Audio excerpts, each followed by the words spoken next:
family. When I first learned EE, ganun kalaki yung church na akin. I'm one of the associate pastors, mission director. So kung tutuusin, sa dami ng attendance, pwede na huwag mag-EE. Pero nakita ko po doon, maraming nag-train. So I started using EE.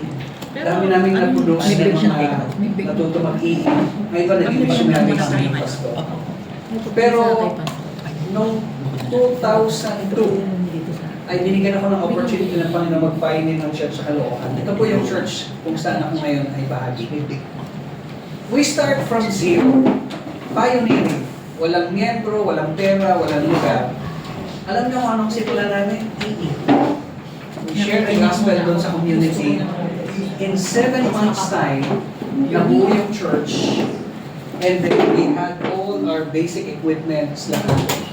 Then on that first year, we started planting church. Kahit na hindi pa ganun ka, nagre-rent lang kami ng lugar, we started planting churches. Fast forward, ngayon ho, we planted more than 50 churches. Okay? Ano po yung tool namin? EE. Yung mga miyembro na na-train sa EE, tumapang eh. O di sasama namin, sama kayo sa Apaya. Sama kayo sa Batangas. Sama kayo dito. Okay?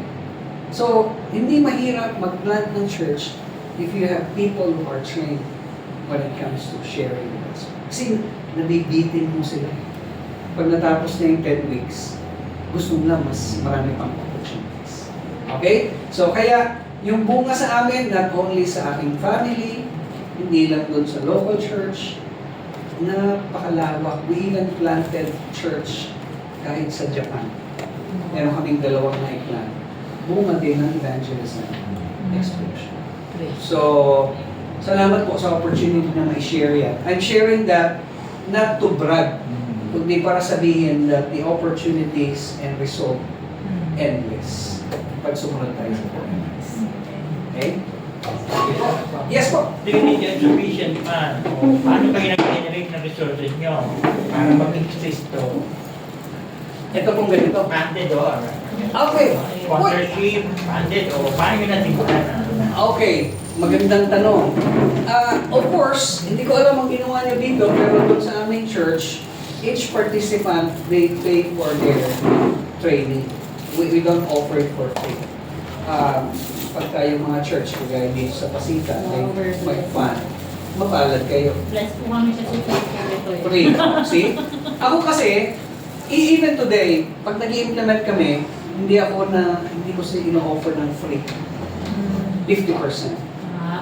Bakit? Kasi gusto ko may participation yung para papahalaga. Okay? And then, para hindi rin ma-deplete yung ating funding, magagamit pa sa ibang purposes. So, ang ginagawa namin 50%, half babayaran ng participant, pero alam nila that half of it, sagot ng mission fund ng church. Okay? Hindi naman na sinasabing ang damot. Kasi, meron pa kami ginagawang church planting, kailangan ng funding. So, we need to do it. Alam niyo ang ending, at the end, yung mga nag-train, sasabihin pa nila, ay, Pastor, parang kulang pa yan, pwede mong mag-donate pa kami. Ang Diyos na humipok sa kanila.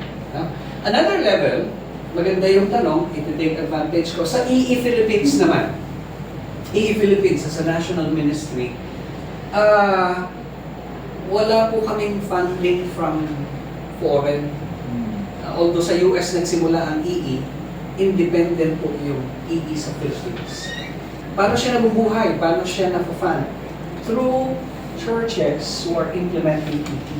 So nakita nila yung benefit doon sa church, they are sending support sa EE Philippines. Sometimes monthly, sometimes quarterly, sometimes annually. Kung ano yung napagkasundoan ng mga leaders. And there are individual believers na nagsasabi, Pastor, pwede bang mag-support kami sa EE Philippines? Like, just lately, merong isang batang negosyante, piprint siya ng mga t-shirts. Sabi niya, Pastor, paano ko makatulong sa EE? Kasi na-pray ako sa EE. Sabi ko, you can pray for EE or you want to bless EE financially. Ngayon, every month, nagpapadala siya ng 1,000 pesos sa Gcash. Aking tulong. So, pag pinagsama-sama. So yung entity na po itong EE sa Pilipinas. Yes po. You don't get any support We don't get any support. from the US. Wala po. In fact, kami pa nagbibigay ng support sa kanila. Kasi ang US, nagsisimula ng mga ministry sa iba pang lugar, they need help. So we're helping. Yeah. Galing, no? So blessing ng Panginoon sa Big time. Great.